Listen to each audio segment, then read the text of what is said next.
O meu testemunho, com toda certeza vocês não iriam ouvir dentro de 1 hora. Porque não há como dentro de 1 hora eu falar o meu testemunho. Sempre eu dou o meu testemunho em um retiro de 2 dias.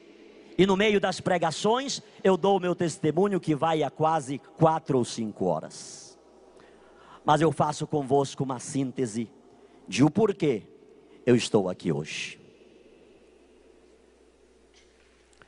Em uma situação difícil da minha vida, quando eu ainda pastor pentecostal,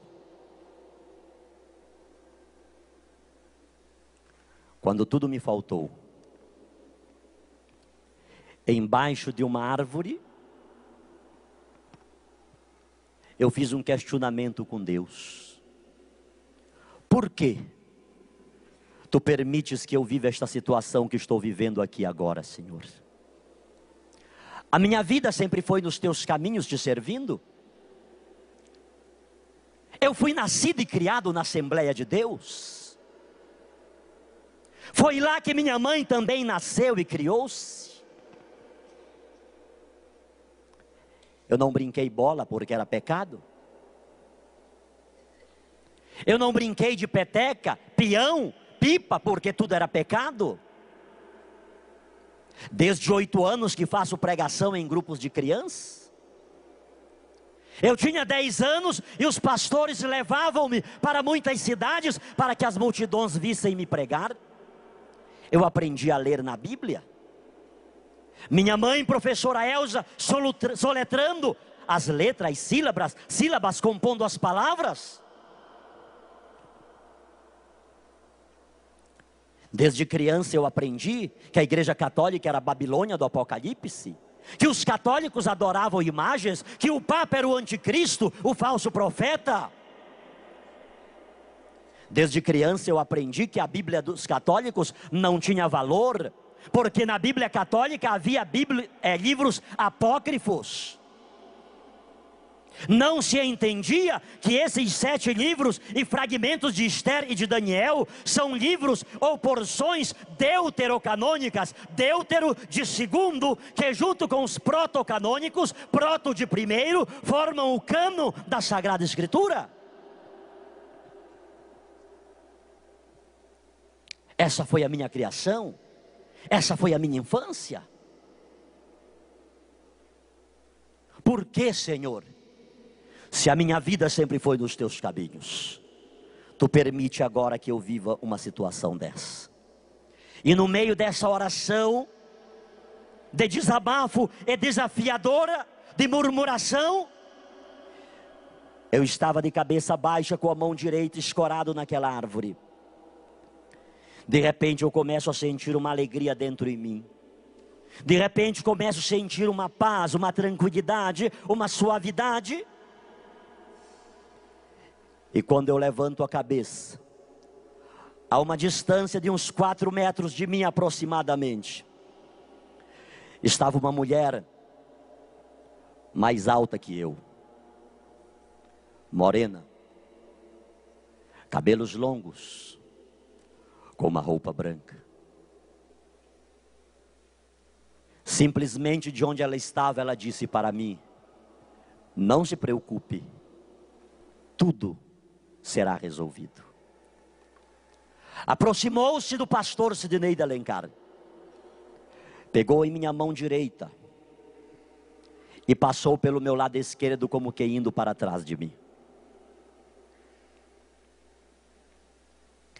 Imediatamente virei-me na direção em que ela havia ido e simplesmente lá não tinha mais ninguém. Pastor pentecostal, caí ajoelhado, com as mãos erguidas, dando glória a Deus, aleluia, glorificando ao Senhor, falando em línguas estranhas, convicto de que, naquele momento, que eu achei que tudo me havia faltado, Deus enviou até o pastor Sidnei de Alencar um anjo, na aparência, na forma de uma mulher. Contei isso para vários pastores, E isso preguei em muitos lugares do Brasil. Sempre que eu pregava sobre a existência dos anjos, eu terminava dando esse testemunho, dizendo que os anjos do Senhor nunca nos abandonam, sempre estão perto de nós. 2 anos após esse fato, fui convidado para fazer uma pregação no estádio do Castelão, na capital maranhense, São Luís. Saí do estado do Amapá e passei pelo estado do Pará, de onde sou natural e onde mora a maioria de meus familiares, inclusive minha genitora. E na madrugada do dia 16 de dezembro de 1998, eu tive um sonho.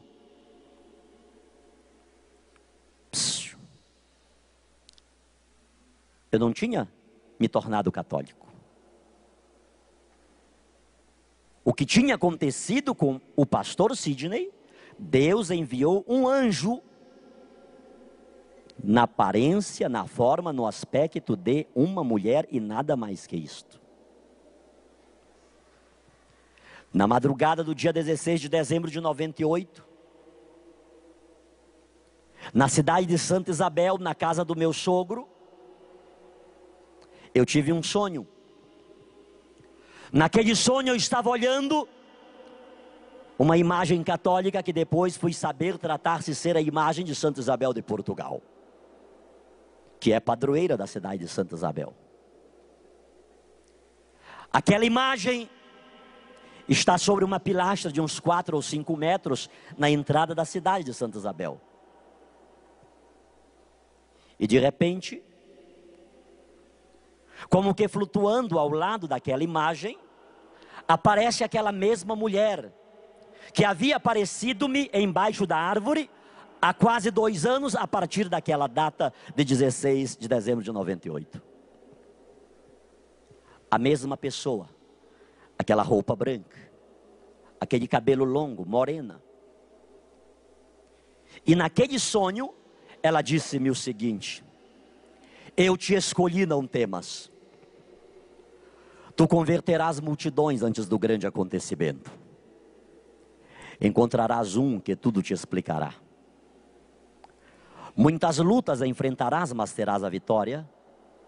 O que tu queres, não te preocupes, tudo será resolvido. Acordei às 3 horas da madrugada. E a minha esposa incentivou-me a escrever essas palavras diante da tensão que eu fiquei. E como eu não consegui mais dormir, ela disse: por que você não ora, que Deus vai lhe dar uma resposta. 2 dias após isso, eu iria pregar para milhares de pessoas em um estádio.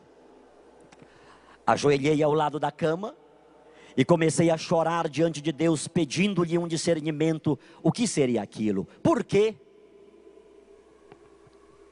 Porque naquele momento eu tive uma certeza. Não era um anjo de Deus, era algo do demônio. Porque se fosse um anjo de Deus, jamais apareceria ao lado de uma imagem católica, coisa que eu detestava. E por que eu detestava? Porque até então eu fixava-me naqueles versículos bíblicos proibitivos de fazer imagens.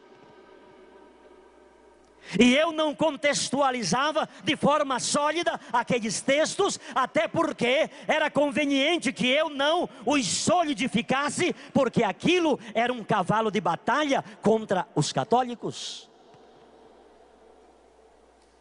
Quando chegava naqueles textos que Deus manda fazer imagens, com a mesma precisão de quando proíbe-as, aí eu dava uma interpretação literal,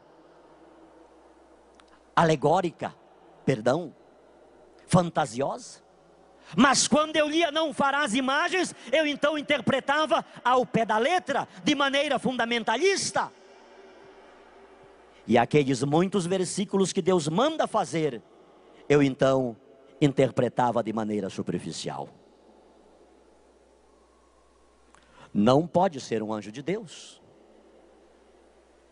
porque um anjo de Deus jamais apareceria ao lado de uma imagem católica. E eu continuo a orar, e eu continuo a chorar diante de Deus, e aproximava-se das 6 horas da manhã. Alguma coisa dizia dentro em mim: Sidney, pastor Sidney, só há uma pessoa que pode lhe explicar tudo o que está acontecendo. É o padre dos católicos. Eu disse: o padre não. Qualquer outra pessoa, menos um padre. Eu cansei de dirigir culto com quilos de som nas praças em frente à igreja católica.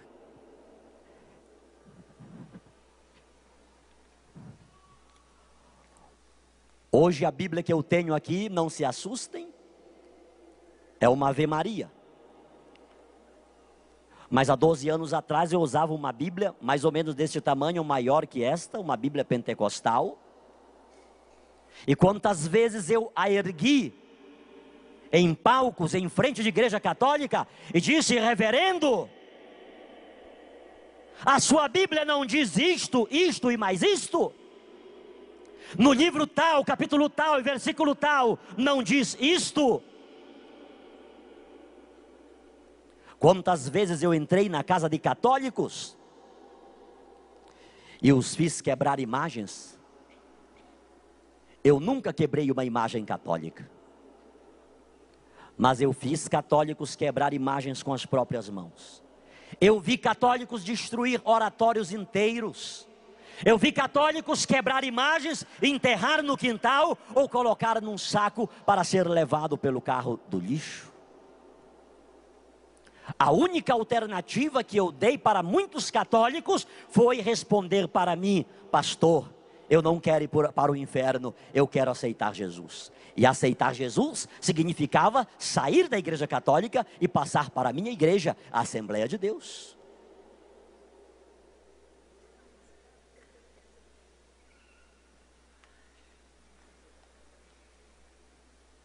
E aquela voz se foi fortalecendo dentro em mim, dizendo: é o padre. O padre não. Eu não gostava de padre. Eu dizia que os católicos só eram errados por causa dos padres que não ensinavam a verdade para o povo. Eu dizia que eles eram aqueles fariseus dos quais Jesus falou que estavam na porta, não entravam e não deixavam ninguém entrar. Mais que isso, eu dizia que o Papa era o anticristo, o falso profeta. E aquela voz foi dizendo: mas é o padre. Já se aproximava das 6:30 da manhã, tomei um banho, aprontei-me, e pela primeira vez na vida, dirigia-me a uma igreja católica. Ao chegar à frente daquela igreja, informaram-me que o padre só chegaria por volta das 9 da manhã, uma vez que fora celebrar em uma comunidade. Pediram que eu aguardasse dentro da igreja, o que eu não quis fazer, porque não queria me contaminar dentro da igreja dos católicos. Fiquei lá na porta, e escutei um barulho dentro da igreja, e eu aproximei-me da porta, para ver o que estava acontecendo dentro da igreja. Não consegui ver muita coisa dentro da igreja. Tudo que avistei lá no fundo foi uma luz vermelha. E naquele momento, escandalizado, meu Deus, é por isso que os católicos são do jeito que são? Até luz vermelha tem dentro da igreja deles? Lá no meu estado, Pará, luz vermelha é 2 coisas apenas. Mas o sol estava muito forte. Eu entrei e sentei no primeiro banco próximo à porta. E uma vez sentado, consegui ver o que estava acontecendo. Próximo ao altar, estava uma pequena mesa coberta com uma toalha branca. E sobre aquela mesa estava um objeto grande, dourado. Era uma âmbula, mas eu não sabia o que era. Aquelas poucas senhoras que lá estavam, ajoelhadas, estendiam as mãos na direção daquela âmbula e chamavam de Jesus para aquilo. Jesus, nós te amamos, nós te louvamos, nós te adoramos. Faziam pedidos para Jesus. E tinha uma senhora que chorava muito. E eu então, mais uma vez, sarcasticamente, ponderei: meu Deus, como se não bastasse esse monte de imagens que os católicos adoram, veja agora quem é o Jesus dos católicos. É uma panela, só porque eu acho que é de ouro. Isso era eu, irmãos. Isso é apenas para dizer-vos o tamanho da minha ignorância, que eu falava da igreja católica sem dela nada conhecer. Já sei porque Deus me trouxe aqui. Era para eu ver esta cena ridícula. Ir lá e dizer para essas senhoras que isso nunca foi, não é e jamais será Jesus. Ou elas aceitam Jesus de verdade, ou elas irão todas para o inferno. E eu, cheio do meu eu, cheio da minha prepotência, da minha arrogância, cheio dos meus arrazoados, tomei o corredor central e vim. A uns 5 metros distante daquela âmbula, de repente, uma bola de fogo de uns 20 centímetros em cima daquela âmbula. Fogo puro. Não sei se era imaginação minha ou se de fato aquilo aconteceu. Parece que aquela bola de fogo, ela saía de cima da âmbula uns meio metro e voltava na minha direção. Lá o pastor Sidney ficou. Nem um passo mais para frente. Era uma vontade de dar glória a Deus. Era uma vontade de dar aleluia. Era uma vontade de falar línguas estranhas. Mas eu tinha certeza que estava dentro de uma igreja católica. E eu, como pastor, dizia que o Jesus dos católicos era um Jesus morto. Ele não andava, ele não falava, ele não ouvia, ele não pegava, ele estava pregado na cruz. E ele não podia fazer nada pelos católicos. Consequentemente, ninguém poderia sentir a presença de Jesus dentro de uma igreja católica. E aquele meu paradigma agora estava sendo quebrado. Agora eu estava sendo fulminado.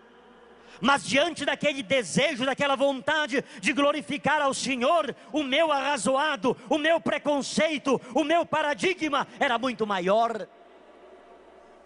E eu resisti em não glorificar ao Senhor, em não dar um glória a Deus, em não dar um aleluia, em não louvar ao Senhor dentro de uma igreja católica. E exatamente naquele momento em que eu resisti a glorificar a Deus, parece que uma mão humana pegou aqui na minha cabeça e empurrava-me na direção daquela mesa. E eu fui caindo, e eu fui caindo, e eu caí mesmo literalmente em frente àquela mesa. Quando caí era soluçando de choro, era dando glória a Deus, era dando aleluia, era glorificando a Deus. Um Pentecoste aconteceu na minha vida. O que é que aconteceu, o que é que aconteceu, missionário? Aconteceu que no dia 16 de dezembro de 1998, o primeiro dia em que entrei em uma igreja católica, Deus me fez ter a maior de todas as certezas de minha vida. E essa certeza eu tenho pregado e testemunhado no Brasil, de norte a sul, de leste a oeste, para poucas pessoas e para muitas pessoas. Que certeza é essa, missionário? Que Jesus Cristo, Ele sempre esteve vivo, com poder e grande glória, dentro da Igreja Católica Apostólica Romana.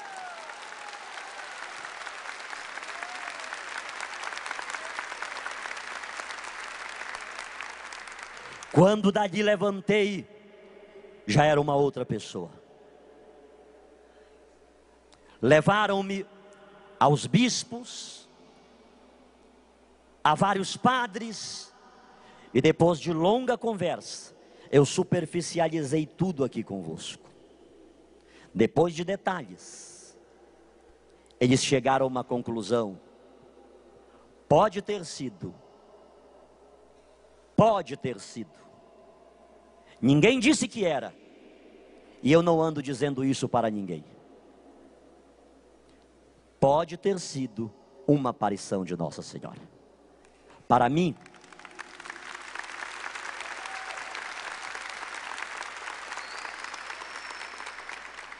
Para mim, isso é o que menos importa, se foi ou se não foi. Sobretudo quando esta afirmação vem dos meus irmãos protestantes, que dizem: pastor Sidney, foi o demônio que apareceu para o senhor. Eu chego a dizer hoje: bendito seja Deus por esse demônio que apareceu para mim, porque esse demônio fez com que eu me curvasse diante da presença real de Jesus, em corpo, sangue, alma e divindade, e aceitasse Maria, mãe de Jesus, como minha mãe também. O que importa é o que a partir daquele momento aconteceu. Dificuldades, provações. Ganhei o catecismo da Igreja Católica. O bispo disse: se o senhor quiser saber alguma coisa sobre a nossa igreja, leia este livro. Me deu um terço e me deu um crucifixo. E dentro de um mês eu li o catecismo da Igreja Católica, com a Bíblia ao lado, olhando aquelas referências bíblicas que estão no catecismo. Terminei de ler o catecismo, disse: verdadeiramente a Igreja Católica é a Igreja de Jesus, mas eu não vou ser católico. Vou continuar na minha igreja. Porém, este ensinamento do catecismo, que é bíblico, eu vou ensinar para os meus irmãos na Assembleia de Deus. Porque muitos deles enchem a boca dizendo que foram católicos, foram sacristãos, foram coroinha, foram ministros de Eucaristia, foram catequista, mas na verdade nunca aprenderam nada a respeito da Igreja Católica. E eu então comecei a ensinar isso para o povo. É justamente em meio desse ensinamento que comecei a dizer para as pessoas que os católicos não adoravam imagens, que a Bíblia católica não era uma Bíblia falsa, que o Papa é sim um querer de Deus instituído por Cristo. Diante desse ensinamento, chamaram-me à convenção a que pertencia para eu retratar-me. Ou eu deixava de pregar sobre Maria, ou eu seria disciplinado, seria afastado de minhas atividades pastorais. Diante daqueles 50 obreiros, entre pastores, presbíteros e diáconos, eu disse: pastores, se não há outro jeito, saibam os senhores, que entre o continuar a pregar o sim que Maria deu ao projeto de Deus, e entre o continuar a ser pastor protestante, a partir de agora, eu estou deixando de ser pastor protestante para ser católico apostólico romano e continuar a pregar o sim que Maria deu ao projeto de Deus.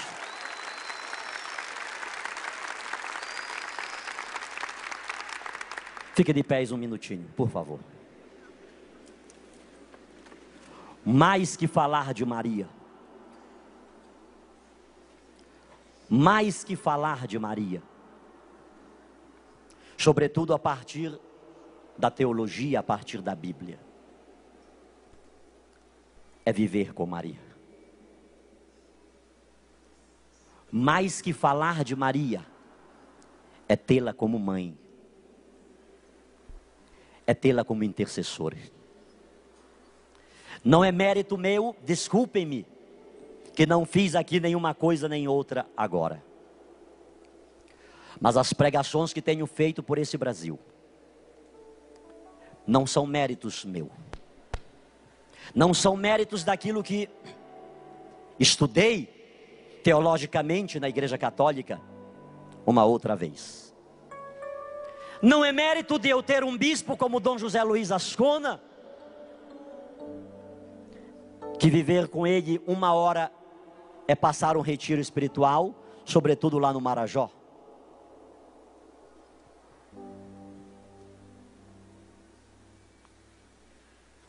Mais que tudo isso, é sentir Maria, é ser tocado por ela, é ser abraçado por ela.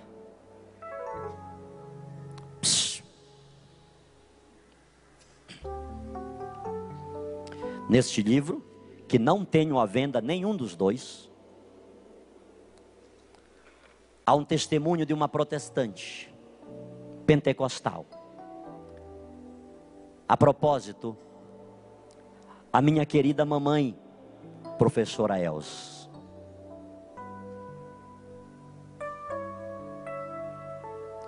no momento em que já como católico ela pediu-me para fazer uma reflexão sobre o Natal, no momento em que meu irmão faleceu, aos 40 anos de câncer no estômago, tanto naquele dia do Natal, quanto no dia em que Haroldo falecia, a irmã Elza, teóloga, diretor de instituto teológico, após o que eu falei no dia do Natal, na presença de meu irmão pastor e outras pessoas, a partir do rosário que terminei de rezar na hora que Haroldo morreu, mamãe disse assim: minha mãezinha do céu, minha mamãe Maria, me dá força para eu continuar em pé diante desta cruz, como tu ficaste em pé diante da tua, sem blasfemar, sem murmurar.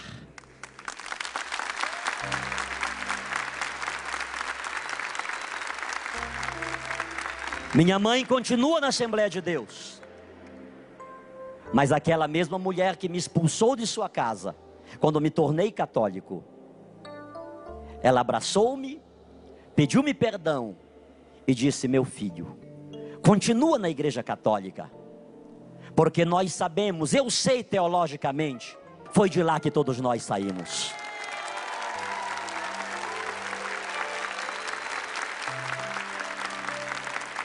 Mais que falar de Maria, é senti-la em nós. Mãezinha querida, acolha-nos, os degredados filhos de Eva,